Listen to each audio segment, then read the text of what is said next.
Nessa quarta aula sobre termodinâmica química em nível de química geral, eu vou falar sobre segunda e terceira leis da termodinâmica. Então aqui o objetivo é entender o sentido das transformações espontâneas.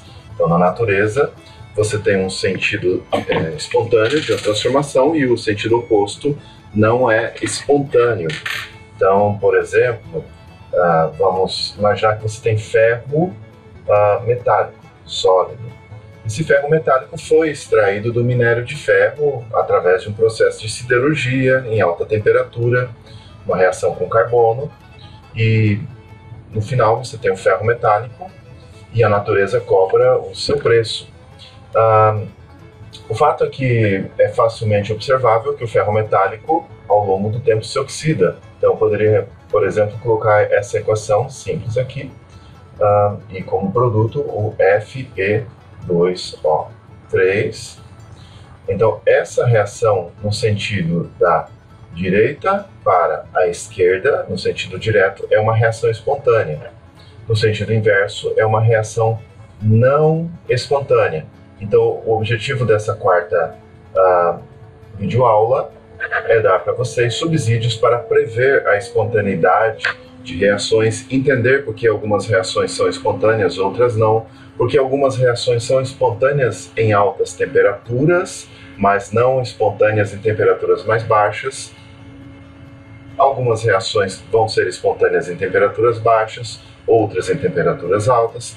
Então é isso que nós vamos explorar nessa nossa quarta videoaula de termodinâmica química em nível de química geral. Vamos lá. Então, termodinâmica, o sentido das transformações espontâneas. Então, você sabe, existe um sentido preferencial das transformações espontâneas. Então, por exemplo, o sódio metálico reage espontaneamente com o cloro gasoso para produzir cloreto de sódio. Por outro lado, a decomposição do cloreto de sódio líquido em sódio metálico e cloro gasoso não é espontânea. Na verdade, o cloreto de sódio líquido é formado, ou ele pode existir apenas em temperaturas altíssimas. Então, a reação de decomposição do cloreto de sódio líquido nos elementos constituintes é uma eletrólise, é um processo não espontâneo. Bom, existem alguns processos que são espontâneos. Então, por exemplo, a expansão de um gás é espontânea. Imagina que você tem esse gás aqui que poderia ser o NO2. Ele se expande para o outro balão, mas o inverso você nunca vai observar. Você nunca vai observar esse gás sendo concentrado em apenas um balão espontaneamente.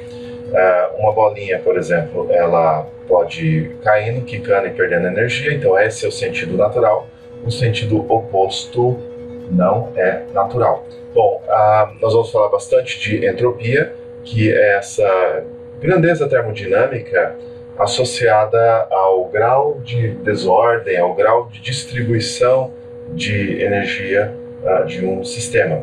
Então, o aumento da entropia do universo é a força motriz dos processos espontâneos. Bom, a segunda lei da termodinâmica, você poderia dizer assim que a entropia de um sistema isolado aumenta no decorrer de uma mudança espontânea. Então, imagine um sistema isolado. Por exemplo, você tem uma reação química acontecendo no interior de uma garrafa térmica, que tem as paredes adiabáticas. Então, esse é um sistema isolado. Essa reação química acontece porque está aumentando a entropia do sistema, aumentando a desordem.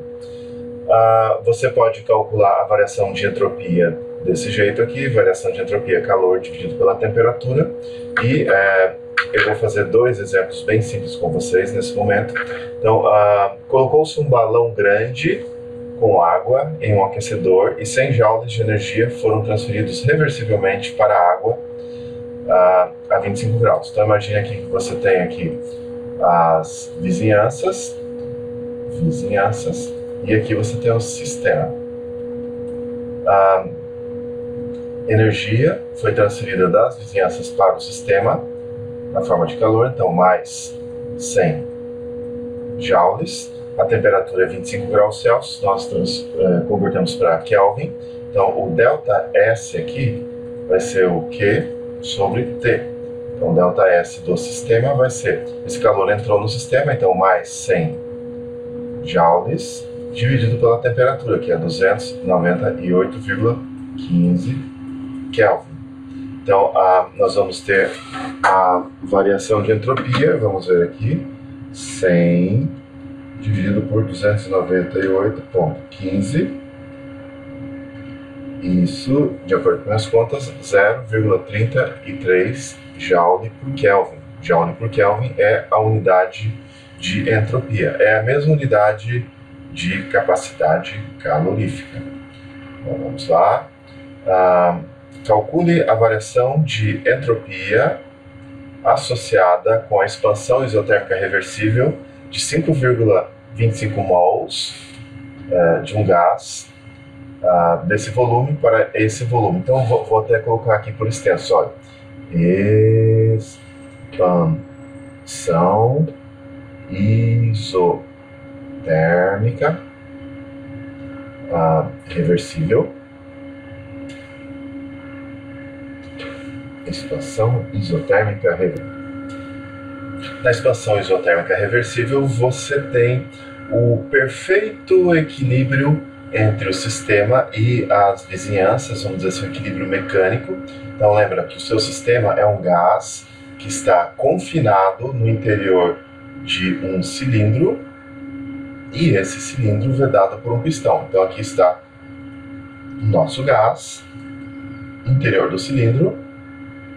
Em cinza nós temos o nosso pistão e esse sistema está em equilíbrio térmico e mecânico com as vizinhanças. Então a pressão de fora é igual à pressão de dentro.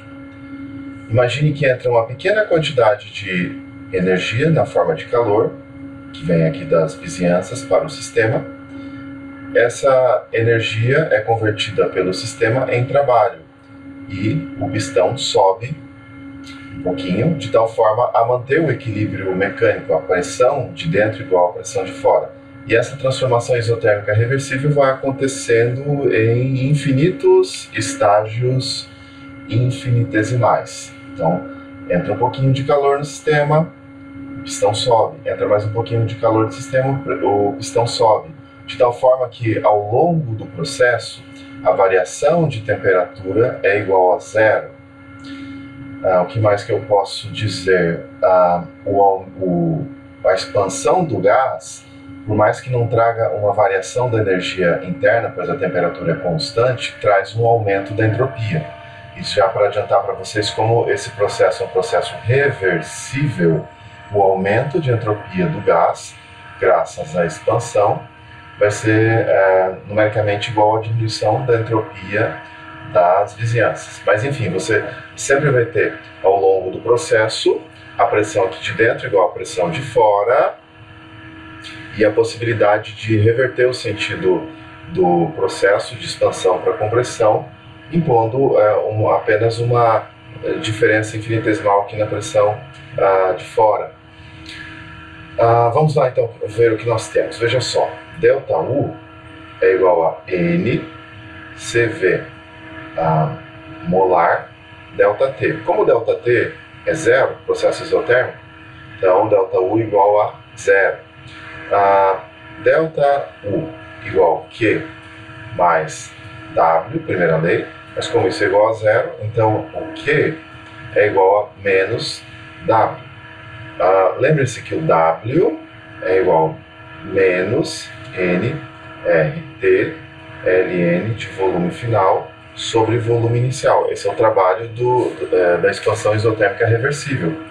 Então, o Q é o negativo disso aqui. Logo, Q igual a menos nRT ln de volume final sobre volume inicial. Então, a segunda lei, ΔS igual a Q sobre T, basta eu dividir essa fórmula por T. Então, isso aqui vai ficar menos nR ln de volume final sobre o volume inicial. Então eu substituo aqui os valores, eu tenho 5,25 mol vezes 8,314 Joule por Kelvin por mol, Ln, volume final 34,058, volume inicial 24,252, as mesmas unidades, então eu omiti a unidade ali, porque de todo jeito as unidades vão ser canceladas. Então o ΔS, faça análise dimensional, vai te dar em Joule por Kelvin.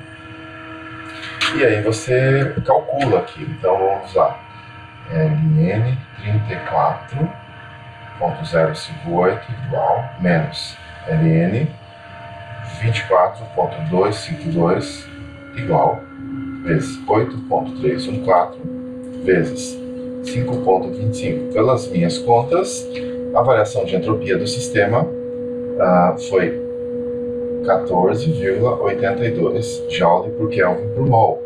Então, apesar de ΔU para o sistema ser zero, pois trata-se de uma transformação isotérmica, o ΔS do sistema é esse aqui.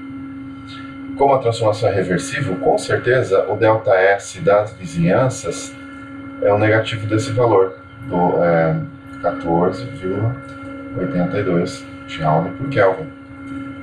Certo? Isso aí. Bom, próxima aula temos mais segunda lei da termodinâmica. Até lá.